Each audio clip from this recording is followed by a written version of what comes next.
నా బర్త్డే కోసం షాపింగ్ చేసిన ఈ 3 డ్రెస్సెస్ అయితే మీ ముందుకైతే తీసుకొచ్చాను గైస్. ఇది first one coat set and ఇది బ్లాక్ అండ్ క్రీమిష్ దాంట్లో అయితే తీసుకున్నాను అండ్ చాలా బాగుందండి.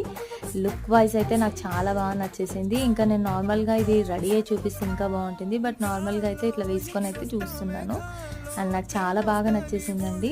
అండ్ సెకండ్ డ్రెస్ వచ్చేసి ఇలా ప్రింటెడ్ దాంట్లో అయితే తీసుకున్నాను. చాలా బాగుందండి. ఇది frock model and neck design అయితే నాకు చాలా బాగా అనిపించింది అండ్ హ్యాండ్స్ కూడా చాలా బాగుందండి. ఎలిగెంట్ లుక్ ఉంది, అసలు నాకు చాలా బాగా అనిపించింది. అండ్ ఫైనల్లీగా ఎంతగానో మీరు ఎదురు చూస్తున్న డ్రెస్, నా బర్త్డేకి వేసుకునే కేక్ కటింగ్ డ్రెస్ అయితే మీరు సిఎంఆర్ షాపింగ్ మాల్లో చూసిన డ్రెస్ అయితే ఇప్పుడు మీ ముందుకు రాబోతుంది. ఇదే అండి. అండ్ ఇది టమాటా రెడ్ కలర్ అండి. నాకు ఈ కలర్ అయితే ఎప్పుడు నేను నా బర్త్డే డ్రెస్ మీకు ఎలా అనిపించిందో కామెంట్ బాక్స్లో అయితే కామెంట్ చేయండి గైస్. Bye guys.